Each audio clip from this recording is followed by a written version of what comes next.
रामाय रामभद्राय रामचन्द्राय वेधसे रघुनाथाय नाथाय सीतायाः पतये नमः। श्री रामचंद्र भगवान की जय। श्री हनुमान जी महाराज की जय। भगवान श्री राम की अनंत करुणा कृपा और सभी राम भक्तों की प्रेममयी श्रद्धा से ही आज इतिहास में जिसकी हम राह देख रहे थे वो दिन आने वाला है। अयोध्या श्री राम जन्मभूमि में भगवान श्री राम का मंदिर बनने वाला है। अनेक हिंदुओं की अनेक राम भक्तों की भावना जिसमें प्रस्थापित है, ऐसा राम मंदिर का निर्माण अयोध्या में होने वाला है। कितनी मेहनत की है राम भक्तों ने इसके लिए कि राम जन्मभूमि में भगवान श्री राम का मंदिर बने। और सही में भगवान श्री राम जी यही कहते हैं कि अवध तो मेरा ही स्वरूप है। भय प्रगट कृपाला, राम तो प्रकट होने वाले हैं। वो तो राम ब्रह्म परमार्थ रूपा, अविगत अलख अनादि अनूपा। वो तो ब्रह्म है, तो ब्रह्म तो सर्वव्यापक है, सर्वत्र है, सर्वदा है। इसलिए अवध के रूप में वही ब्रह्म प्रस्थापित है।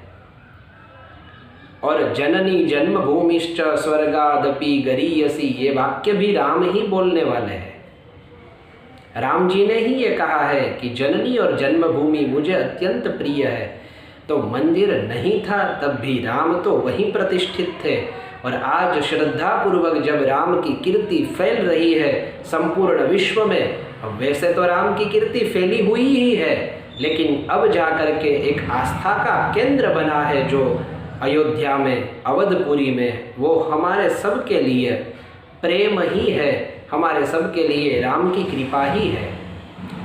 तो स्थूल रूप में तो भगवान श्री राम का मंदिर बन ही रहा है, लेकिन वास्तव में क्या राम का मंदिर बन रहा है?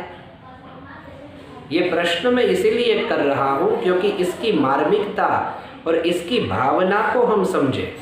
हमारी आस्था तो अयोध्या में है ही है, हमारे लिए अयोध्या मस्तक पर है, हम तो उसको स्वीकार ही करते हैं। लेकिन जो बात यहाँ हम समझाना चाहते हैं या तो हम समझना चाहते हैं वो यही है कि क्या वास्तव में राम मंदिर बना है कि नहीं। क्यों ऐसा क्यों लगता है? कहते हैं ऐसा इसलिए लगता है कि हम राम को तो स्वीकारते हैं, राम को तो मानते हैं, लेकिन क्या हम राम की मानते हैं? कभी कभी हम किसी व्यक्ति को तो मानते हैं, उसके प्रति हमारी श्रद्धा निष्ठा तो होती है, लेकिन क्या वो जो कहता है वो सब हम करते हैं? ये बहुत ही महत्वपूर्ण है। और जब ये होगा तब जाकर के सही में राम मंदिर की स्थापना होगी। क्यों ऐसा है? ऐसा इसलिए है कि राम के चरणों में, राम के नाम में हमारी निष्ठा तो है ही है, लेकिन राम ने जो किया है वो भी तो हमें करना है। शास्त्र बताते हैं, श्रीमद् भागवत में यह स्पष्ट बात जब रामचरित्र की बात आई है तब कही गई है पंचम स्कंद में कि मर्त्यावतारस्त्विह मर्त्य शिक्षणम रक्षो वधायैव न केवलम विभो। भगवान श्री राम का अवतार जो हुआ है वो केवल रक्षा और वध के लिए नहीं हुआ है। हाँ, रावण का उद्धार करना, कुंभकर्ण का उद्धार करना, ये भी एक हेतु था भगवान के अवतार का, लेकिन यही हेतु था ऐसा भी नहीं है। मनु और शत्रुपा ने जो तप किया था उसके अंतर्गत भी भगवान को प्रकट होना था।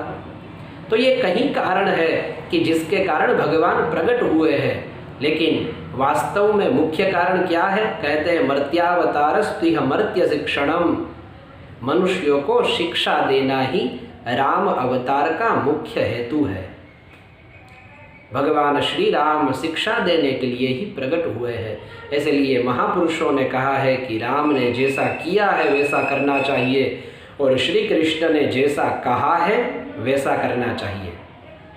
और तब जा कर के सही में राम मंदिर की स्थापना होगी। एक राम मंदिर जो स्थूल रूप में प्रकाशित होने वाला है और हमारे सामने जब राम भगवान की वो सौम्य दिव्य मूर्ति प्रकट होगी और जब भगवान श्री राम वहाँ पर प्रस्थापित होंगे तब हमारा हृदय गदगद होगा ही होगा, इसमें कोई शंका नहीं है। लेकिन हमारे हृदय में भी, गर्भगृह में भी राम प्रस्थापित होने चाहिए, ये भी बहुत ही महत्वपूर्ण है। यहाँ अंदर भी भगवान की पूजा हो, इस हृदय में भी भगवान प्रस्थापित हो, ये बहुत ही महत्वपूर्ण है। और ये तब होगा जब राम की कही गई बातों को हम स्वीकार करेंगे। राम ने जो किया है वो हमें करना है, ये शास्त्रों ने बताया है। क्यों ऐसा है? क्योंकि शास्त्र ही कहते हैं रामो विग्रहवान धर्मः, राम जो है वो विग्रहवान धर्म है, इसलिए उसका स्वीकार करना है। श्री गोपालाचार्य जी महाराज जो अभी ब्रह्मलीन हुए हैं, उनकी वाणी है, वो कहते हैं कि इतिहास ग्रंथ दो है, पहला है महाभारत और दूसरा है रामायण। इन दोनों में यदि कोई प्रश्न करे कि श्रेष्ठ कौन सा इतिहास है, तो गोपालाचार्य जी महाराज कहते हैं मैं तो यही कहूँगा कि इतिहास पृष्ठे तो श्रीमद् रामायणम, जो इतिहास श्रेष्ठ ग्रंथ है वो तो रामायण ही है।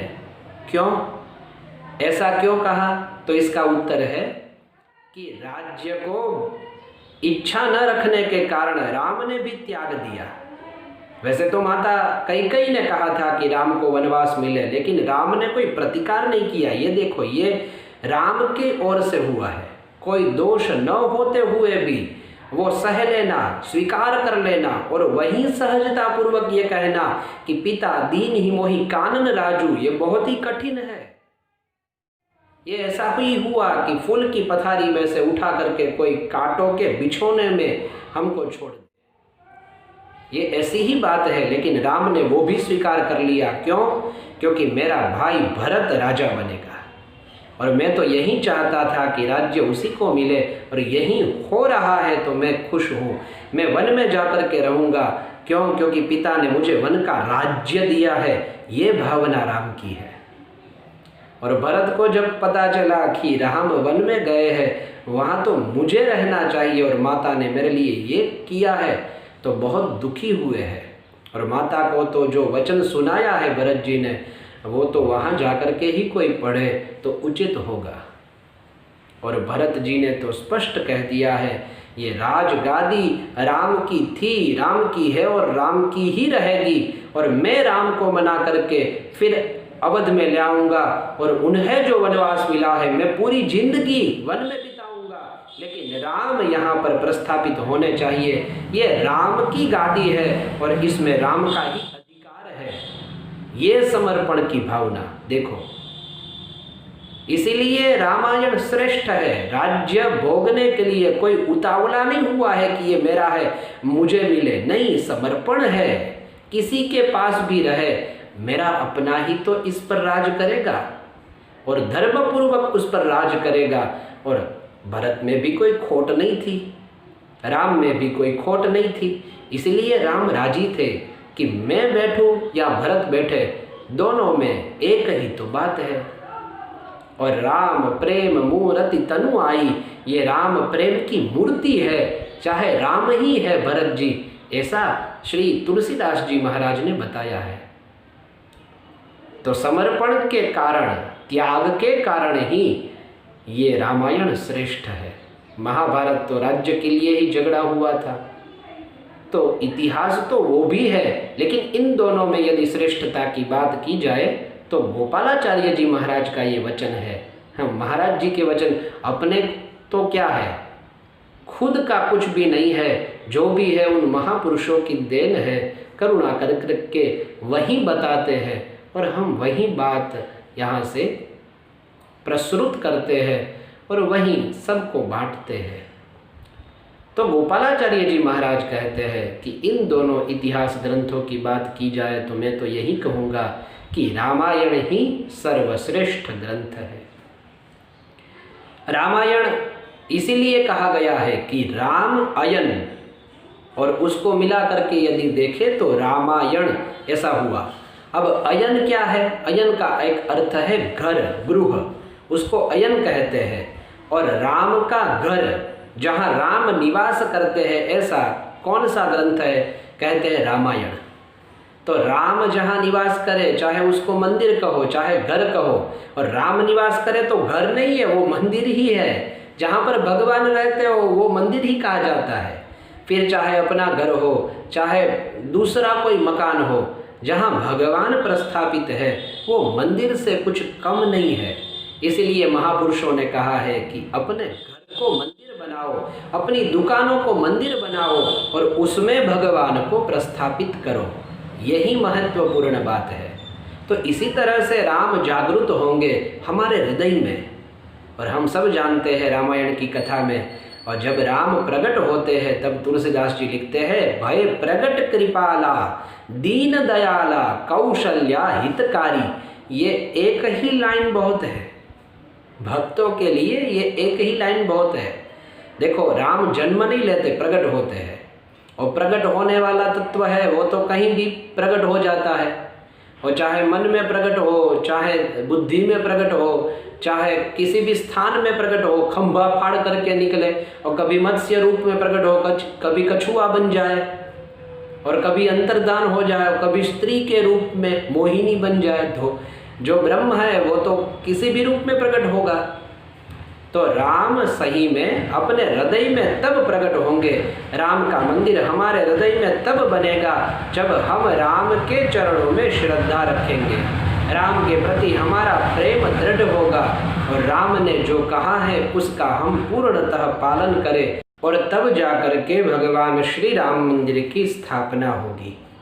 बस हमारे मन में भगवान श्री राम की स्थापना हो, हमारे मन में भी भगवान श्री राम प्रकट हो, और राम मंदिर सही में हमारे हृदय में बने।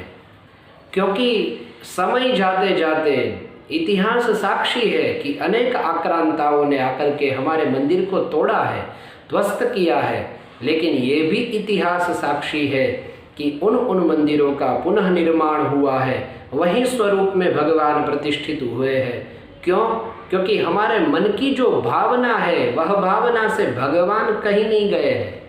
और उनको तो केवल तोड़ने वाले को तो पत्थर ही दिखाई देता है, लेकिन हम पत्थर में भी सदाशिव को, विष्णु को, जगदम्बा को देखते हैं। इसीलिए पुनः वही शक्ति प्रदान करते हैं और उनके कार्य में हम लग जाते हैं। तो राम सेतु का यह कार्य हो रहा है और राम मंदिर बन रहा है। बस इसी के प्रति हमारी भावना दृढ़ हो, हमारी निष्ठा दृढ़ हो, और हम सब अपने हृदय में भी राम मंदिर बनाए।